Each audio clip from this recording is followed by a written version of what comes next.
मी Shubhangi Bandenwar OBC, VJNT, SBC, Lingayat, Muslim, बलुतेदार, अलुतेदार यांच्या न्याय हक्कासाठी ओबीसी आरक्षण बचाव एल्गार मेळावा दिनांक 11 ऑगस्ट 2024 रोजी स्थळ तरुण भारत स्टेडियम सांगली येथे दुपारी 2 वाजता आहे। मी येणार आहे, आपणही सर्वजण या असे मी आपणा सर्वांना विनंती करते। चलो सांगली, चलो सांगली। ओबीसी आरक्षण बचाव महाएल्गार, ओबीसी, VJNT, SBC, लिंगायत, मुस्लिम, ओबीसी, बलुतेदार, अलुतेदार यांच्या न्याय हक्कासाठी चलो सांगली, चलो सांगली। आता उठवू सारे रान ओबीसीच्या हक्कासाठी, लावू पणाला प्राण। सर्वजण आपण ओबीसीच्या आरक्षण बचावासाठी आपण सांगलीला चाललो आहोत। मीही चालले आहे, तुम्हीही येत आहे ही अपेक्षा व्यक्त करते।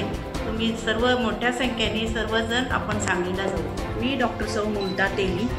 ओबीसीच्या हक्कासाठी, ओबीसीच्या न्यायासाठी आपल्याला लढा द्यायचा आहे। या लढ्यासाठी आपण सर्वजण एकत्र येणं गरजेचं आहे आणि यासाठी आज आपल्या येथे ओबीसी आरक्षण बचाव महाएल्गार मेळावा सांगली येथे 11 ऑगस्ट 2024 रोजी तरुण भारत स्टेडियम इथे दुपारी 2 वाजता होत आहे। त्या सर्वांसाठी या मेळाव्यासाठी सर्वांनी एकत्र यायचं आहे। ओबीसी समाजाने सर्वांनी एकत्र येऊन महिलांनी जास्तीत जास्त संख्येने उपस्थित राहून हा मेळावा आपल्याला सक्सेस करायचा आहे आणि या मेळाव्यासाठी सर्व महिलांनी यावे। मी येणार आहे, तुम्ही सर्वांनी या।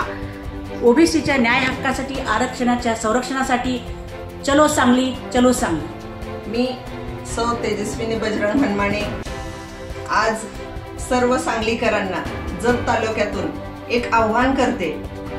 चलो सांगली, चलो सांगली। ओबीसी आरक्षण बचाव महाएल्गार मेळाव्याचं नियोजन होत आहे, तरी सर्व समाज बांधवांना बहुजन संख्येने सांगलीत उपस्थित राहण्यासाठी आव्हान करते।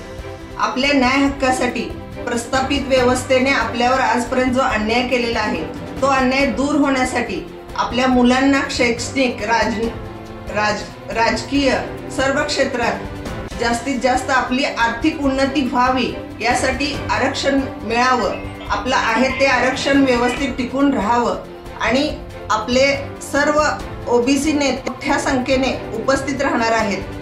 तरी आपण 11 ऑगस्ट रोजी स्थळ तरुण भारत स्टेडियम दुपारी 2 वाजता सांगलीमध्ये मोठ्या संख्येने उपस्थित राहायचं आहे।